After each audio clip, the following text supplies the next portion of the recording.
चलिए फ्रेंड्स, सुनते हैं आज का अपना वीडियो। आज के इस वीडियो में बताने वाला हूं क्लास 12 के लिए, जो कि आपका फिजिक्स का है, यानी कि भौतिक शास्त्र का आपका सैंपल क्वेश्चन पेपर है 2022 के लिए। काफ़ी महत्वपूर्ण होने वाला है यदि आप क्लास 12 के छात्र हो और दे रहे हो 2022 में बोर्ड एग्जाम क्लास 12 का फिजिक्स का, तो एक बार वीडियो को अंत तक जरूर देख लेना, क्योंकि आप आज के इस वीडियो में आपको डिस्कस करने वाले हैं फिजिक्स का सैंपल क्वेश्चन पेपर, जो कि 2022 का है, यानी कि इसी वर्ष लॉन्च हुआ है। और सभी क्वेश्चन आपको ऐसे होने वाले हैं जो कि आपके काफ़ी महत्वपूर्ण रहने वाले हैं बोर्ड एग्जाम्स के लिए, इसलिए एक बार वीडियो को अंत तक जरूर देख लेना। यदि आप किसी भी बोर्ड के छात्र हो, यदि एमपी के या फिर यूपी के या फिर आप अन्य बोर्ड के छात्र हो, तो भी आप इस मॉडल क्वेश्चन पेपर को दे सकते हो।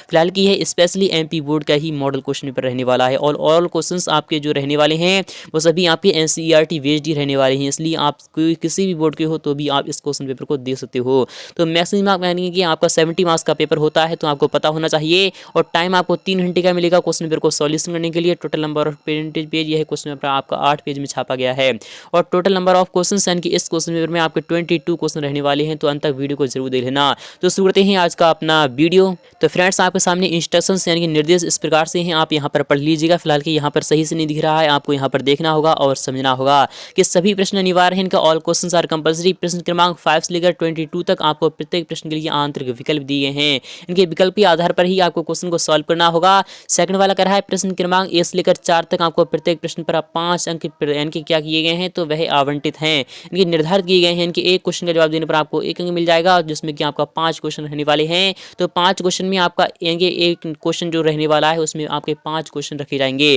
तो फिलहाल कि मैं आपका शुरू कर रहा हूँ आज का अपना वीडियो। फ्रेंड्स, पहला क्वेश्चन आ चुका है आप सामने है, तो अंत तक वीडियो को यहाँ से लेकर अंत तक जरूर देख लेना। यह क्वेश्चन आपका 5 अंक का रहने वाला है, जिसमें कि पहला क्वेश्चन यहाँ पर इस प्रकार से है कि प्रत्येक प्रश्न में आपको दिए गए विकल्पों में से सही विकल्प चुनकर आपको लिखना होगा। इसमें कि पहला क्वेश्चन आ चुका है, यहाँ पर कह रहा है विद्युत धारिता का सही मात्रक क्या होता है। तो आपको पता होना चाहिए विद्युत धारिता यानी कि धारिता का सही मात्रक क्या होता है, क्या कूलाम होता है या फिर स्थैत यानी कि स्थैत या फिर फैराड होता है, या फिर स्थैत या फिर कूलाम होता है। तो हम जानते हैं कूलाम यानी कूलाम प्रति क्या होता है, तो आपको वो पता होना चाहिए। फिलहाल कि मैं आपको यहाँ पर बता चलूँ, जिसे हम फैराड कहते हैं, मैंने आपको डायरेक्टली बता दिया है। फैराड आपको यहाँ पर याद रखना है, तो फैराड इसे कहते हैं। ऑप्शन नंबर आपका 4th वाला यहाँ पर राइट हो जाएगा। तो आई होप आप समझ में आ रहा होगा।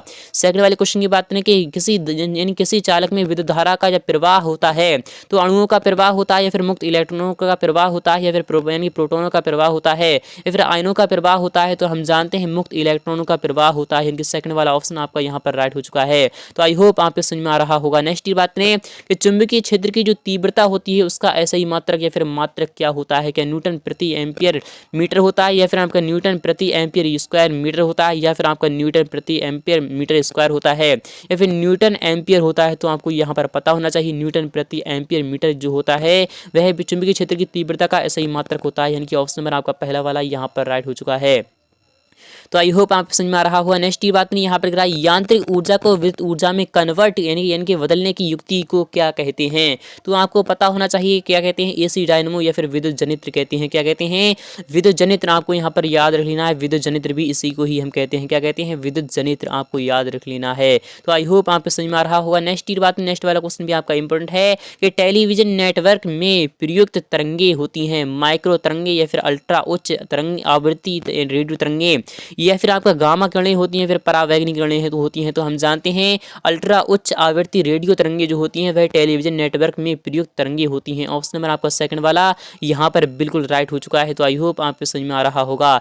नेक्स्ट की बात करें, क्वेश्चन में नेक्स्ट वाला भी आपका काफी महत्वपूर्ण रहने वाला है। यहाँ पर इसे इंग्लिश मीडियम वाले भी छात्र भी अच्छे प्रकार से देखते हैं। यहाँ पर सेकंड वाले क्वेश्चन का आपका इस प्रकार से आ रहा है। सेकंड वाला क्वेश्चन यहाँ पर कह रहा है रिक्त स्थानों की आपको पूर्ति करना होगी, यानी कि रिक्त स्थान यानी कि फिल इन द ब्लैंक्स आपको भरना होगा। यह क्वेश्चन आपका 5 अंक रहने वाला। यहाँ पर कह रहा है मीटर सेतु जो है वह किसके सिद्धांत पर कार्य करता है। तो मैं आपको यहाँ पर बता चलूं किसके सिद्धांत पर करता है, तो व्यूट्स यानी किसके सिद्धांत पर करता है, तो व्यूट यानी कि व्यूट आपको यहाँ पर याद लिखना है। तो व्यूट लिखना है, व्यूट स्टोन सेतु के सिद्धांत पर कार्य करता है। किसके सिद्धांत पर करता है, यानी कि व्यूट स्टोन सेतु के सिद्धांत पर कार्य करता है। नेक्स्ट बात है विद्युत परिपथ में एमीटर को किस क्रम में जोड़ते हैं। तो आपको यहाँ पर पता होना चाहिए। फिलहाल कि आपको व्यूट सेतु यानी कि सेतु के सिद्धांत पर कार्य करता है। आपको व्यूट सेतु यहाँ पर लिख देना है, क्या लिख देना है, तो व्यूट लिखना है, व्यूट स्टोन सेतु लिख देना है यहाँ पर आपको। पहले वाले में आपका आंसर मिल चुका है। नेक्स्ट बात में विद्युत परिपथ में एमीटर को किस क्रम में जोड़ते हैं, तो आपको यहाँ पर बता चलूँ उसे हम श्रेणी क्रम में जोड़ते हैं। किस में जोड़ते हैं, तो श्रेणी क्रम आपका यहाँ पर आंसर आ जाएगा, श्रेणी क्रम में जोड़ते हैं। और विद्युत परिपथ में जो हम वोल्ट मीटर जो होता है उसे हम किस में जोड़ते हैं, तो उसे हम समांतर क्रम में जोड़ते हैं। आपको ये दोनों ही आपको याद रख लेना है। नेक्स्ट बात है किसी परिपथ में धारा का मान बदलने पर दूसरे परिपथ में प्रवाहित यानी प्रेरित विद्युत वाहक बल का उत्पन्न होना क्या कहलाता है। इनके किसी परिपथ में धारा का मान बदलने पर अर्थात धारा बदल रही है, जिसमें धारा बदलती है तो उसमें प्रेरित विद्युत वाहक बल का जो उत्पन्न होना वह क्या कहलाता है, तो आपको यहाँ पर पता होना चाहिए। तो काफी महत्वपूर्ण है, इसका जवाब आपको कमेंट सेक्शन में लिखना होगा। नेक्स्ट बात है विद्युत चुंबकीय तरंगों की जो प्रकृति होती है वह कैसी होती है, तो अनुप्रस्थ होती है। क्या होती है, अनुप्रस्थ होती है। तो आपको यहाँ पर आंसर यहाँ पर अनुप्रस्थ आपको यहाँ पर याद रखना है, अनुप्रस्थ होती है, अनुप्रस्थ तरंगे होती हैं। नेक्स्ट बात है कि प्रकाश का वेग विरल माध्यम से सघन माध्यम में जाने पर घटता है। क्या होता है, तो घटता है। क्या होता है, जब वह यानी कि विरल माध्यम अर्थात वह जब वह आज़ादी से जब वह सघन यानी कि भीड़ भाड़ में पहुंच जाएगा, तो आप यहाँ पर उसका एग्जाम्पल समझ सकते हो। तो वह क्या होता है, तो वह घट जाता है। नेक्स्ट बात, नेक्स्ट वाला क्वेश्चन भी आपका काफी महत्वपूर्ण रहने वाला है। यहाँ पर थर्ड वाला क्वेश्चन यहाँ पर कह रहा है आपको निम्नलिखित में से आपको यहाँ पर कह रहा है सभी क्वेश्चन में आपको एक शब्द या फिर एक वाक्य में आपको आंसर लिखना होगा। यह क्वेश्चन भी आपका 1 अंक अर्थात 1 × 5 यानी कि 1 कुल आपका 5 रहने वाला है। अर्थात एक क्वेश्चन आपका 1 ही अंक का रहने वाला है, जिसमें कि आपका इस प्रकार से कह रहा है एक गतिमान कण जो है उसका जब द्रव्यमान m है तथा वेग v है तो वह डी ब्रॉगली के तरंग दैर्घ्य के यानी कि तरंग दैर्घ्य अर्थात लैम्डा हेतु का सूत्र आपको लिखना होगा। तो हम जानते हैं लैम्डा इक्वल क्या होता है, तो लैम्डा इक्वल जो होता है वह क्या होता है, तो c/n क्या होता है, तो आपको यहाँ पर पता होना चाहिए ये क्या होता है। तो आपको यहाँ पर बता चलूँ लैम्डा इक्वल जो होता है वह क्या होता है, h/mb होता है। क्या होता है, तो h/mb होता है, h/mb होता है। यही आपका तरंग दैर्घ्य का सूत्र होता है, यानी तरंग दैर्घ्य का जो डी ब्रॉगली सिद्धांत का यही फॉर्मूला होता है। तो जहां पर यहाँ पर ये इनकी लैम्डा क्या है, तो लैम्डा मैं आपको यहाँ पर बता चलूं तरंग दैर्घ्य है क्या है, तो यानी कण जो है वह प्रकाशित कण जो है वह उसकी यानी तरंग दैर्घ्य उसे हम लैम्डा से प्रदर्शित करते हैं। और यहाँ पर ये h क्या है, तो h यहाँ पर बता चलूं प्लांक नियतांक है। क्या है, तो प्लांक नियतांक है। इसकी जो वैल्यू होती है वह कितनी होती है, 2.00267 होती है। तो वही आपको याद लिखना है। और यहाँ पर एम की अगर बात करें तो m जो है वह कण का द्रव्यमान है, और जो वेग है वह क्या है, तो यानी कि जो वेग है तो वह v को प्रदर्शित करता है। तो आपको यहाँ पर आंसर मिल चुका है। आपको लैम्डा इक्वल जो होता है h/mb होता है, तो h आपको प्लांक नियतांक की जो वैल्यू भी पता होना चाहिए, तभी आपका आंसर पूरा माना जाएगा। आई होप आपको समझ में आ रहा होगा। नेक्स्ट बात में उस घटना का नाम आपको लिखना होगा जो कि विद्युत चुंबकीय तरंग की क्वांटम प्रकृति बताती है। उस घटना का नाम आपको लिखना है जो विद्युत चुंबकीय तरंग की क्वांटम प्रकृति बताती है। तो आपको इसका आंसर बता रहा हूँ। तो फ्रेंड्स आपको यहाँ पर मैं आपको यहाँ पर बता चलूँ सभी क्वेश्चन की मैं आपको यहाँ पर जवाब बता रहा हूँ, तो आप अच्छे प्रकार से लिख लीजिएगा, तभी आपके आंसर पूरी माने जाएंगे। तो पहले वाला जो आपका हो चुका है वह क्या हो चुका है, लैम्डा इक्वल आपका जो हो चुका है वह h/mb हो चुका है। और यहाँ पर नेक्स्ट की बात करें उस घटना का आपको नाम लिखना है जो कि आपको यहाँ पर लिखना है जो कि विद्युत चुंबकीय तरंग की क्वांटम प्रकृति बताती है। उसका मैं आपको यहाँ पर बता चलूँ उसका जो नाम हो जाएगा वह विद्युत प्रवाह हो जाएगा। क्या हो जाएगा, तो विद्युत प्रवाह हो जाएगा। क्या हो जाएगा, विद्युत प्रवाह आपका आंसर यहाँ पर आ जाएगा। नेक्स्ट की बात करें कि परमाणु की निम्न कक्षा में इलेक्ट्रॉन की गतिज ऊर्जा अधिक होती है या फिर उच्च कक्षा में उचित यानी कि अधिक होती है। तो आपको यहाँ पर क्या कह रहा है, यहाँ पर कह रहा है परमाणु की निम्न कक्षा में निम्न यानी कि यहाँ पर निम्न की निम्न की बात हो रही है, यानी कि निम्न की अर्थात यहाँ पर जैसे कि ये परमाणु है, परमाणु का नाभिक होता है, फिर उसके बाद यह आपकी पहली कक्षा होती है, फिर उसके बाद ये आपका यहाँ पर द्वितीय कक्षा होती है। इस प्रकार से यहाँ पर ये सभी यानी कि परमाणु की बना रहा है।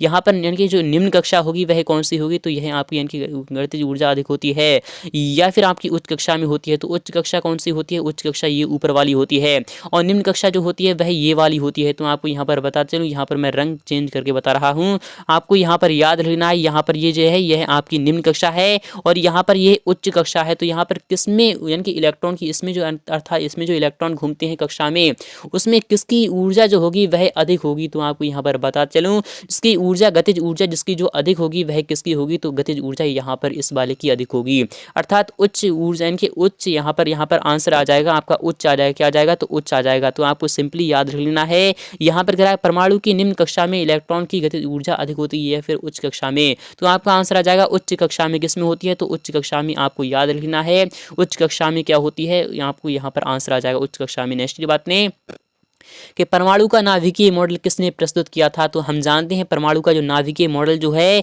वह किसने प्रस्तुत किया था। तो आपका आंसर क्या आ जाएगा, तो मैं आपको यहाँ पर बता चलूँ, आपका यहाँ पर आंसर आ जाएगा रदरफोर्ड। क्या आ जाएगा आंसर आपका, तो रदरफोर्ड आपका यहाँ पर आंसर आ चुका है। तो आई होप आपको समझ में आ रहा होगा। नेक्स्ट बात है कि सोलर सेल में ऊर्जा का रूपांतरण क्या होता है। तो सोलर सेल जो होता है उसमें ऊर्जा का जो रूपांतरण होता है वह क्या होता है। तो आपको इसका जवाब कमेंट सेक्शन में लिखना होगा। तो काफ़ी महत्वपूर्ण है और यह आपको यहाँ पर याद रख लेना है। नेक्स्ट वाला क्वेश्चन क्या कह रहा है आपको देखना होगा और समझना होगा। यहाँ पर क्या कह रहा है आपको देखना है, अच्छे प्रकार से देख लीजिएगा। यहाँ पर क्या कह रहा है, स्तंभ आ और स्तंभ आ के कथन के लिए स्तंभ वा में से प्रयुक्त यानी कि उपयुक्त आपको विकल्प चुनकर सही जोड़ी बनाना है, यानी कि मैच द फॉलोइंग आपको मिलान करना है। यह क्वेश्चन आपके 5 अंक रहने वाले हैं। यहाँ पर कह रहा है यानी कि वायो रावर्ट का नियम जो होता है वह क्या होता है। तो यानी वायो लावर्ट या फिर रॉबर्ट, तो हम जानते हैं रॉबर्ट होता है, उसका जो नियम होता है वह क्या होता है। अब विद्युत यहाँ पर कह रहा है प्रकाश विद्युत उत्सर्जन संबंधी क्या होता है। आइंस्टीन समीकरण क्या होती है, तो आपको यहाँ पर बता चलूँ आइंस्टीन जो समीकरण होती है तो वह क्या होती है। तो आपको याद रख लेना है, अच्छे प्रकार से आपको यहाँ पर याद रख लेना है कि आइंस्टीन समीकरण क्या होती है, इनकी क्या होती है। तो सी अपॉन एम क्या होती है, सी इक्वल कितना होता है, तो एम सी स्क्वायर होता है। क्या होता है, इक्वल जो होता है एम सी स्क्वायर होता है। क्या होता है, तो इक्वल जो होता है वह एम सी स्क्वायर होता है। क्या होता है, एम सी स्क्वायर होता है। तो आइंस्टीन की जो समीकरण होती है आपको यहाँ पर याद रखना है। तरंग की आवृत्ति कैसी होती है और तरंग संख्या क्या होती है, और यहाँ पर क्या है सिलिकॉन क्या होता है। तो सिलिकॉन की अगर यहाँ पर बता चलूँ मैं सभी के मिलान कर रहा हूँ, आप अच्छे प्रकार से देख लीजिएगा। सिलिकॉन का आपका शुद्ध अर्धचालक पर चला जाएगा आपका आंसर। तरंग संख्या क्या होती है और यहाँ पर क्या है तरंग आवृत्ति क्या होती है और आइंस्टीन समीकरण क्या होती है। आपको सभी के आंसर मैं बता रहा हूँ। आइंस्टीन समीकरण आपकी इस प्रकार से मिल जाएगी। आइंस्टीन समीकरण आपको यहाँ पर पहले वाले पर चली जाएगी, अर्थात 1/v/mv² मैक्सिमम जो होता है वह h/n या h म्यू जो होता है और -h म्यू नॉट के इक्वल होता है। यही आपकी आइंस्टीन की समीकरण कहलाती है। और सी अपॉन लैम्डा क्या होता है, तो आपको यहाँ पर बता चलूँ सी अपॉन लैम्डा जो होता है तो वह क्या होती है, तो वह तरंग की आवृत्ति होती है। क्या होती है, तरंग की आवृत्ति जो होती है वह सी अपॉन लैम्डा होता है। और तरंग की संख्या जो होती है वह क्या होती है, तो वह होती है 1/लैम्डा होती है। तरंग की संख्या जो होती है 1/लैम्डा आपका आंसर हो जाएगा। तो आई होप आपको समझ में आ रहा होगा। नेक्स्ट बात नहीं, क्वेश्चन में नेक्स्ट वाला भी आपका काफ़ी महत्वपूर्ण रहने वाला है। यहाँ पर नेक्स्ट वाला क्वेश्चन क्या कह रहा है आपको देखना होगा और समझना होगा। यह क्वेश्चन आपका 2 अंक रहने वाला है, प्रत्येक क्वेश्चन आपका 2 अंक रहने वाला। यहाँ पर कह रहा है विद्युत धारा से क्या तात्पर्य होता है, यानी क्या तात्पर्य है और इसका ऐसा ही मात्रक भी आपको लिखना होगा। तो मैं आपको यहाँ पर बता चलूं जैसे कि कोई भी दो तार हैं तो यानी धारा का जो प्रवाह होता है उसे हम क्या कहते हैं, तो हम जानते हैं कि विद्युत धारा, अर्थात विद्युत धारा क्या होता है तो आपको यहाँ पर पता होना चाहिए। करंट का जो फ्लो होता है तो उसे हम विद्युत धारा कहते हैं, अर्थात किसे कहते हैं, विद्युत धारा का मैं आपको यहाँ पर बता चलूं डेफिनेशन बता रहा हूँ। तो आपका आंसर किस टाइप से आ जाएगा कि आवेश के प्रवाह की दर को हम क्या कहते हैं, विद्युत धारा कहते हैं। क्या कहते हैं, तो आवेश के प्रवाह की दर को, मैं आपको यहाँ पर डेफिनेशन लिख रहा हूँ, आवेश के प्रवाह की दर को हम विद्युत धारा कहते हैं। क्या कहते हैं, विद्युत धारा, यानी आवेश के प्रवाह की दर को हम क्या कहते हैं, विद्युत धारा कहते हैं। तो आपका आंसर आ जाएगा, तो आवेश मैंने बोला है, क्या बोला है, तो आवेश बोला है। आवेश अर्थात Q/T जो होता है, आवेश यानी विद्युत धारा किसे दर्शाते हैं, तो आई से दर्शाते हैं, आई के आई से दर्शाते हैं। आई इक्वल जो होता है Q/T होता है। आवेश के प्रवाह की दर को ही हम क्या कहते हैं, विद्युत धारा कहते हैं। या फिर आप इस प्रकार से कह लीजिए आवेश यानी कि आवेश और यहाँ पर समय के अनुपात को हम विद्युत धारा कहते हैं। इस टाइप से भी आप डिफाइन कर सकते हो। या फिर आपके टी की वैल्यू यहाँ पर 1 सेकंड रख लीजिएगा। इनके 1 सेकेंड में प्रवाहित आवेश के प्रवाह की हम इनके 1 सेकंड में जितना भी आवेश प्रवाह होता है उसी को हम विद्युत धारा कहते हैं। तो आपका आंसर इस टाइप से आ जाएगा। तो यहाँ पर इसके अगर यहाँ पर इस ऐसा ही मात्रक की बात करें तो यहाँ पर कूलाम पर सेकंड हो जाएगा। क्या हो जाएगा, तो कूलाम पर सेकंड आपका आंसर आ जाएगा। क्या हो जाएगा, तो कूलाम पर सेकंड आपका इसका आंसर हो जाएगा। नेक्स्ट बात करें, यहाँ पर कह रहा है अनुगमन, यानी कि अनुगमन वेग से आप क्या समझते हैं। अनुगमन वेग क्या होता है, आपको उसकी डेफिनेशन लिखना है। फिलहाल कि मैंने आपको यहाँ पर एक लिख दिया है, एक बता दिया है, तो वही आपका आंसर हो जाएगा। नेक्स्ट बात यहाँ पर कह रहा है ओम का नियम आपको बताना होगा। तो आपको यहाँ पर बता चलूँ काफ़ी बार मैंने इसे डिस्कस भी किया है, तो वीडियो पे आप यहाँ पर वीडियो सर्च कर लीजिएगा, इसका आंसर आपको मिल जाएगा। फिलहाल कि मैंने आपको कमेंट सेक्शन में इसका भी जवाब लिख दूंगा। तो यहाँ पर कह रहा है ओम का नियम जो होता है, मैं आपको सिंपल हिंट बता रहा हूँ, V इक्वल जो होता है वह IR होता है। क्या होता है, IR होता है।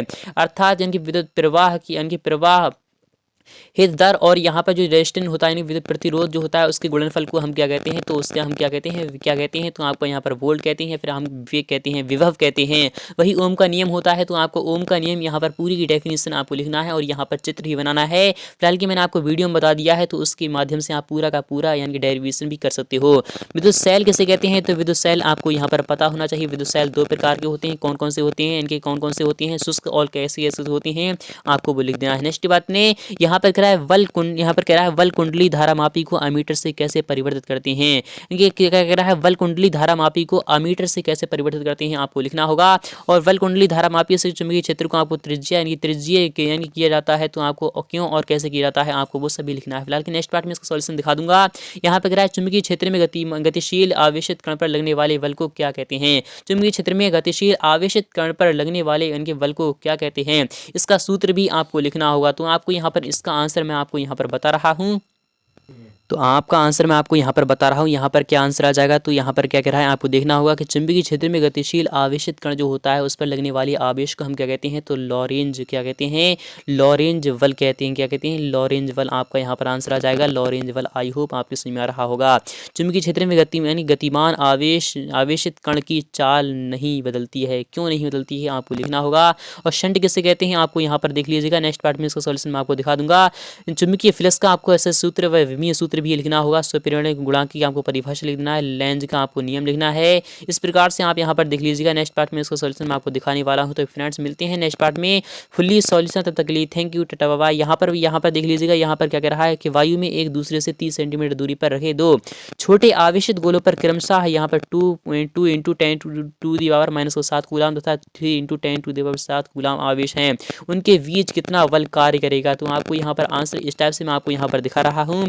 यहाँ पर क्या कह रहा है, वायु में आवेश एक दूसरे से 3 सेंटीमीटर की दूरी पर रखे दो आवेश जो होते हैं गोले हैं, दो आवेशित गोले हैं, अर्थात दोनों पर ही यानी कि समान आवेश है। तो यहाँ पर बताते चलूँ उनके बीच कितना बल कार्य करेगा। तो जो इसका जो यहाँ पर बल का जो हम मान निकालेंगे, तो चूंकि F इक्वल जो होता है वह किसके, कूलाम के नियम से निकालेंगे। किसके नियम से निकालेंगे, कूलाम के नियम से निकालेंगे। तो 1/4 पाई क्या होता है, 1/4 पाई एप्सिलॉन नॉट होता है, इंटू Q1 Q2 होता है। क्या होता है, Q1 Q2 अपॉन क्या होता है, R² होता है। तो मैंने आपको यहाँ पर डेफिनेशन यहाँ पर मैंने फॉर्मूला बता दिया है, इसके माध्यम से कर लीजिएगा। फिलहाल मैं आपको यहाँ पर इसका सॉल्यूशन ही करा दे रहा हूँ।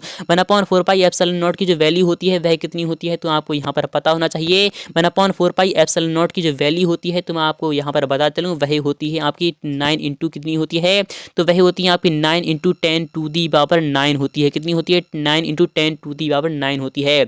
यहाँ पर बात करें कि Q1 कितना है, तो Q1 आपका यहाँ पर आंसर आ जाएगा 2 × 10⁻⁻7 है। और यहाँ पर Q2 मैं आपको यहाँ पर दूसरे कलर से बता रहा हूँ, आप यहाँ पर देख लीजिएगा। Q2 कितना है, तो आप यहाँ पर देख लीजिएगा Q2 कितना है। यहाँ पर Q2 जो है 3 × 10⁻⁻ कितना है, 10⁻⁻ आपको कितना है, तो आपको यहाँ पर 7 है। कितना है, तो 7 है। यहाँ पर यह भी आपका कूलाम में है, यहाँ पर आपका माइनस का कूलाम में, यहाँ पर आपका प्लस का कूलाम में है। उनके बीच कितना बल कार्य करेगा, तो उनके बीच जो अंक 1/4 पाई एप्सिलॉन नॉट जो होता है, और यहाँ पर R² जो है, तो आपको यहाँ पर बताते हूँ वह मीटर में आपको रखना होगा। तो मीटर में जब हम रखते हैं, तो यानी कि 30 सेंटीमीटर का जब हम मीटर में रखते हैं, तो 0.3 होता है। क्या होता है, 0.3 हो जाएगा।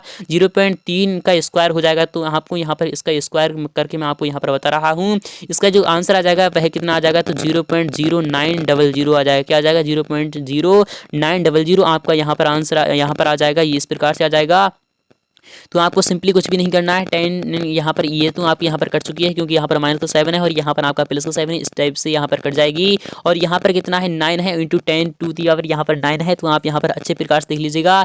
जब हम इसे उड़ाते हैं और यहाँ पर कितने हैं, यहाँ पर आपको यहाँ पर दोस्तों काट ही दीजिएगा। यहाँ पर दो कितने बच रहे हैं, तो 2 बच रहे हैं। यहाँ पर आपका यहाँ पर गोले में यहाँ पर मैं आपको यहाँ पर बता रहा हूँ 10⁻⁻, यहाँ पर 2 आ जाएगी। तो आपका यहाँ पर 9 बचा है और यहाँ पर 9 से 9 यहाँ पर कैंसिल हो चुका है आपका। तो आपका कुल मिलाकर जो आपका आंसर आ जाएगा, तो 2 यहाँ पर बचा है और यहाँ पर 3 बचा है। 2 3 कितना होते हैं, 6 होते हैं। तो 6 यहाँ पर आ जाएगा और यहाँ पर 10 की पावर 9 है, यहाँ पर 2 है, तो 10 की पावर यहाँ पर 11 आ जाएगा आपका। तो 6 × 10 की पावर 11 न्यूटन आपका यहाँ पर आंसर आ जाएगा। तो आई होप आपको समझ में आ रहा होगा। आपका आंसर कुल मिलाकर कितना आ चुका है, तो 6 × 10 की पावर 11 न्यूटन के इक्वल आपका आंसर आ चुका है। तो आई होप आपको समझ में आ रहा होगा। नेक्स्ट वाला क्वेश्चन क्या कह रहा है, आपको देखना होगा और समझना होगा कि अनुगमन वेग एवं धारा घनत्व से धारा घनत्व से आपको संभावित आपको स्थापित करना है, क्या करें, संबंध आपको स्थापित करना है। नेक्स्ट पार्ट में इसका सॉल्यूशन भी आपको दिखाने वाला हूँ बहुत जल्द। यहाँ पे कराए 2 ओम, 3 ओम और 6 ओम के प्रतिरोधों को किस प्रकार जोड़ें कि तुल्य प्रतिरोध जो है वह 4 ओम हो जाए। और यहाँ पर क्या कह रहा है, और यहाँ पर क्या कह रहा है, और संयोजक बल एक यानी कि चित्र भी आपको बनाना होगा। क्या बनाना है आपको, यानी कि आपको यहाँ पर इसका चित्र भी बनाना होगा। तो काफ़ी महत्वपूर्ण है, मैं आपको यहाँ पर बता चलूँ, यहाँ पर दो चीज़ों को आपको दो को आपको क्या करना है, दो को जोड़ना है आपको समांतर क्रम में, और यहाँ पर एक को आपको श्रेणी क्रम में जोड़ना है, तभी आपका आंसर आपको मिलने वाला है। फिलहाल की यहाँ पर बता चलूँ, इसका आपको यहाँ पर समांतर क्रम में किसे किसे जोड़ना है, आपको 3, और यहाँ पर आपको किस किसे जोड़ना है, तो आपको यहाँ पर बताता हूँ, अगर यहाँ पर 3 और 6 को आपको यहाँ पर समांतर क्रम में जोड़ दीजिएगा, फिर उसका जो आपका आंसर मिलेगा वह आपका 1/r होता है। 1/r कितना यहाँ पर है, कितने यहाँ पर 3 है, और यहाँ पर 1 यहाँ पर कितना आ चुका है, 6 आ चुका है। तो आपको यहाँ पर बताते हूँ 6 तो यहाँ पर एलसीएम आ चुका है, तो 6 से यहाँ पर कितना बचेगा, 3 दूना 2 एकम 2 यहाँ पर बचा है, और यहाँ पर बचा है 3, अर्थात यहाँ पर 3/6 यहाँ पर कितना बचेगा, 3 एकम 3, 3 दूना 6। यहाँ पर यह तो नहीं हो सकता, फिलहाल कि यह आपका यहाँ पर नहीं होगा यहाँ पर। और यहाँ पर अगर इसकी बात करें 6 और यहाँ पर 2 की अगर बात करें, तो 6 2 को अगर यहाँ पर समांतर किसमें हम समांतर क्रम में जोड़ें, तो आपका 1/r जो होता है वह क्या होता है, तो 1/r1 होता है, तो 1/2 और प्लस 1/6 यहाँ पर आ जाएगा। तो यहाँ पर हम 6 यहाँ पर एलसीएम यहाँ पर आ जाएगा, तो 2 3 3 एकम 3 यहाँ पर आ जाएगा, 3 6 एकम 6 अर्थात यहाँ पर 4/6 आ चुका है, 4/6 आ चुका है, ये 4 एकम 4 2 यहाँ पर कितना आ चुका है, 2 दूना 4 2 3 6 अर्थात 2/3 आ चुका है। और यहाँ पर अगर यहाँ पर हम जोड़ेंगे, यहाँ पर 3 को जोड़ेंगे, तो आपका आंसर यहाँ पर आ जाएगा 2/3, यहाँ पर 2/3 है, और यहाँ पर कितना है, तो यहाँ पर आपका यानी कि 3/2 आपका आंसर आ रहा है, इनके आर आ रहा है, जो आपका आ रहा है 3/2 आ रहा है। और प्लस में यहाँ पर कितना बचा है, तो 3 बचा है, तो जब हम इसे देखते हैं तो 2 यहाँ पर आ चुका है, और यहाँ पर कितना आ चुका है, 3 आ चुका है, 2 3 6 आ चुका है, तो 6 3 कितने होंगे, 9 होंगे, 9/2 अर्थात यह भी आपका 4 यहाँ पर यह भी नहीं हो सकता। तो आपको यहाँ पर बताते चलूँ, सिंपली आपको क्या करना है, 6 को यहाँ पर 3 और यहाँ पर 2 के देख लीजिएगा, 3 और 2 को देखते हैं तो आपका आंसर क्या मिलता है, तो आपको यहाँ पर बता चलूँ 1/r यहाँ पर आ जाएगा, तो 1 यहाँ पर r 1/2 आ जाएगा, और यहाँ पर कितना आ चुका है, 1/3 आ चुका है। 2 3 6 होती हैं, और यहाँ पर 2 3 यहाँ पर आ जाएगा, यहाँ पर आपका 2 आ जाएगा, तो 3 और 5/6 अर्थात 6/5 यहाँ पर आंसर आ जाएगा। r का जो मान आ रहा है वह 6/5 आ रहा है, और यहाँ पर आपका प्लस में कितना है, तो यहाँ पर कितना है, प्लस में 6 चल रहा है, तो आपका आंसर किस टाइप से आ जाएगा, 5 यहाँ पर एलसीएम आ चुका है, तो 5 यहाँ पर 6 आ चुका है, 5 का 30 आ चुका है, और यहाँ पर कितना आ चुका है, 36 आ चुका है, 36/5 है, तो 36/5 यहाँ पर कितना बचेगा, तो 5 नीम पैन की कितने होती हैं, तो 5 नीम 45 होती हैं। फिलहाल की यहाँ पर 5 चौका 20 होता है, यह भी आपका रॉन्ग हो जाएगा। तो किसे कैसे जुड़ना है आपको वो लिखना होगा, और व्हीटस्टोन सेतु का आपको सिद्धांत लिखना होगा। जैसा कि मैंने आपको बताया था, सिद्धांत आपको ऊपर वाले ही यानी कि आपको इसे मिल जाएगा, तो यही आपका सिद्धांत है, किसका है, व्हीटस्टोन का जो सिद्धांत है वह क्या है, तो आपको यहाँ पर बता रहा हूँ, यही आपका सिद्धांत मैंने अभी भी आपको बताया है। तो यहाँ पर जो इसका जो सिद्धांत है वह क्या है, तो वह आपका यहाँ पर आंसर आ जाएगा। तो पहला वाला ही ऑप्शन आपका यहाँ पर मीटर सेतु के सिद्धांत पर कार्य करता है। तो मीटर सेतु का आपको पूरा का पूरा डेफिनेशन लिखना है। तो आई होप आपको समझ में आ रहा होगा। नेक्स्ट पार्ट में इसका भी सॉल्यूशन मैं आपको बहुत जल्द दिखाने वाला हूँ। नेक्स्ट पार्ट में इसका सॉल्यूशन मैं आपको दिखाऊंगा। तो मिलते हैं नेक्स्ट